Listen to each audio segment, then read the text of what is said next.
It's Hannah. Yeah, Rebellion and Redemption. Lesson 1, second part from Wednesday. Satan evicted. About the lesson 1, crisis in heaven.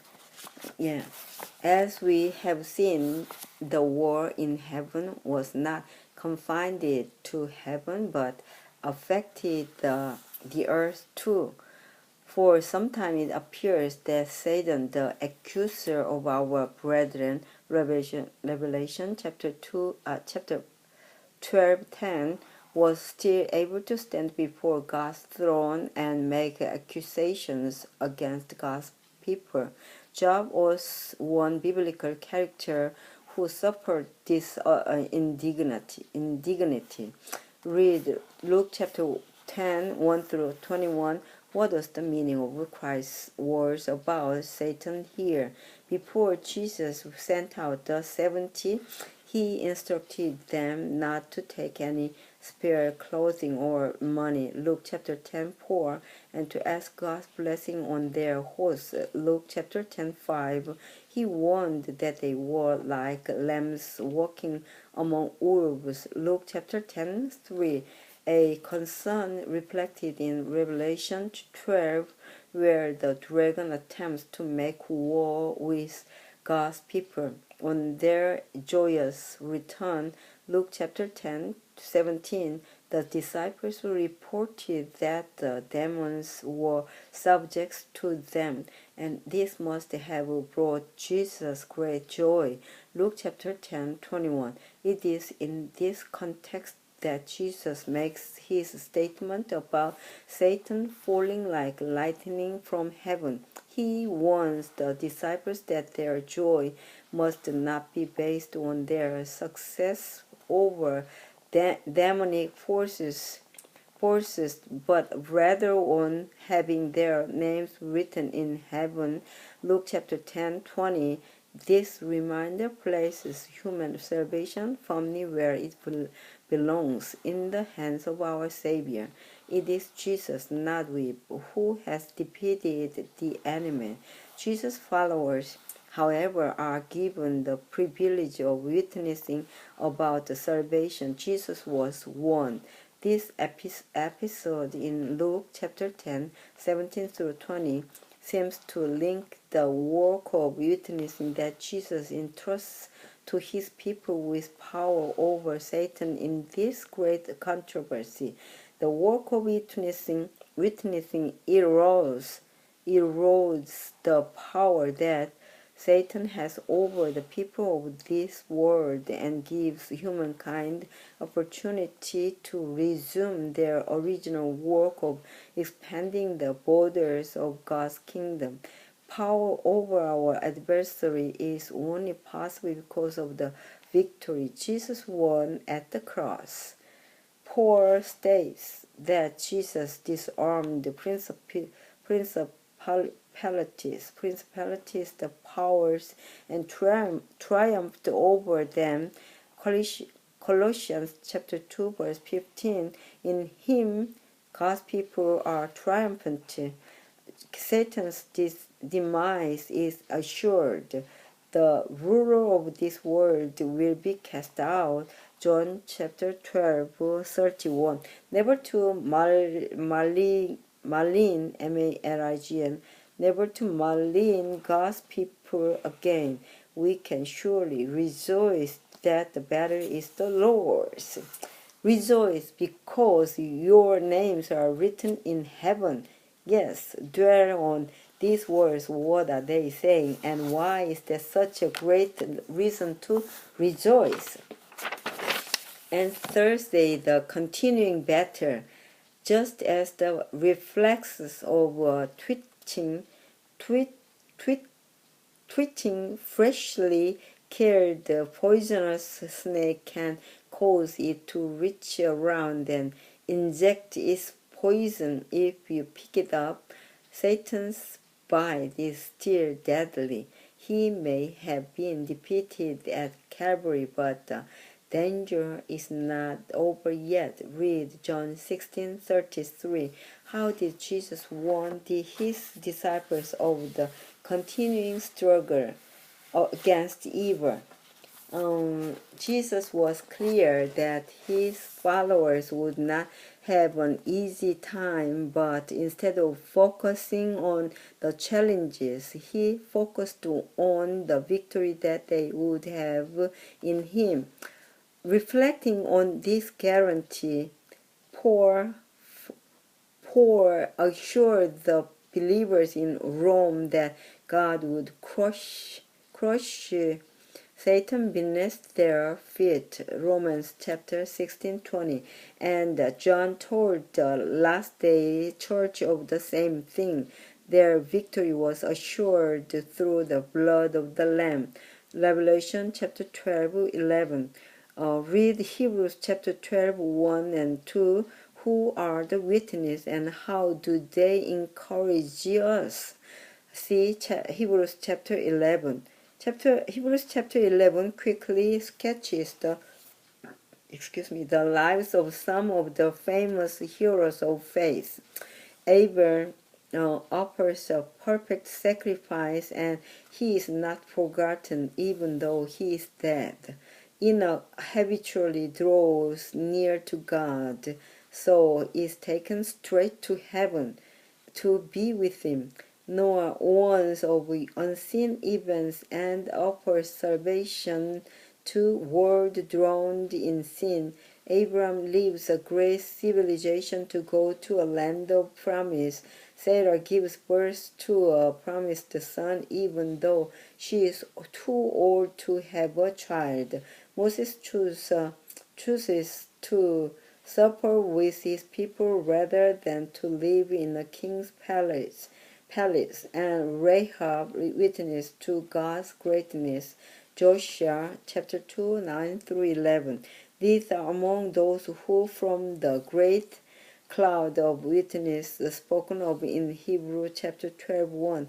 They are not passive witnesses like spectators watching a game. Instead, they activity witness to us that God is faithful, sustaining them in whatever struggles they faced. We are not alone in this great battle. Look at some of those mentioned in Hebrews chapter 11. Who were they, and what they were they like? What encouragement can you draw from the fact that they were not flawless, and faultless human beings, but were people with fears, passions, and wickedness, just like we all are. Friday thought, we do not know why sin arose in Lucifer. Ellen G. White tells us that little by little Lucifer came to indulge the desire for self-exaltation. Patriarchs and Prophets, page 35. The fact that this occurred and in a perfect being reveals in a powerful way the reality of free will and free choice as part of God's government. God created all intelligent creatures as good. They were moral beings with a good moral nature. There was nothing in them leaning towards evil. How then did sin arise in Lucifer? The answer is that there is no answer. There is no excuse for sin. If an excuse for it could be found, that God could ultimately be held responsible for it. As humans, we are used to cause-effect relationships, but sin does not have a cause. There is simply no reason for it. It's irrational and nonsensical. Lucifer could not justify his actions, especially as one so favored of God. Somehow, though, through abusing free will, Lucifer corrupted himself, and from being the light bearer, he became Satan, the adversary. Though there's a lot we don't understand, we should understand enough to know just how careful we ourselves need to be with the sacred gift of free will and free choice. Discussion questions. 1. Jealousy played a large part in Satan's rebellion against God. In your own experience, what kind of damage has jealousy caused? How can we learn to fight against this very common emotion? Yeah. 2. Dwell more on the amazing gift of free will and free choice. How do we use these gifts every day? Look at some of the terrible consequences of the wrong use of this gift. How can we learn to use it correctly? 3. Think about the role of the law in the context of free will and free choice. The mere fact that God has a law should be a testimony to the reality of free will. After all, what is the purpose of the moral law unless you have moral creatures who can choose to follow it? Dwell more on the implications of the law and what it says about human freedom. 4. There's powerful tendency, especially in certain parts of the world, to reject the idea of literal devil. And why is such a view so contrary to even the most basic understanding of the Bible? So this is the last, the 3 minutes still left. I will try to read the inside story. I'm so sleepy, but I will try to do the reading through in 3 minutes. Let's go, because I want to save the video film. Inside story, light bearer to the Amazon. The longest river in South America is the Amazon, flowing from the Andes Mountains of Peru to the Atlantic Ocean, a distance of nearly 4,000 miles, 400 kilometers. In the 1930s, Pastor Leo and Jesse Hollywell started the mission to reach people living there, navigating the Amazon in their handcrafted wooden boat, the Luzeiro Light Bearer. In Portuguese, the Hollywells brought hope and healing to countless people living along this famous waterway. Many mission stories have come from the Hollywells experiences. Below is a fable written by Charlotte Iskanian, Angels on the Amazon. Pastor Hollywell steered the Luzeiro light bearer along the river while his 15-year-old son Jack stared into the jungle, hoping to see a jaguar, the jungle leopard. Overhead, a brilliant macaw flew by, squawking loudly. Then the boat's engine slowed. The Jack noticed the 3 well-dressed men waving at the Luzeiro from a canoe. "Hello," one man called out. "Can you give us a tow upstream?" Pastor Hollywell knew it was dangerous to give hijackers a ride, but something impressed him to stop. "Throw them a line, Jack." He called to his son. Jack threw the man the rope, and the men attached it to their boat.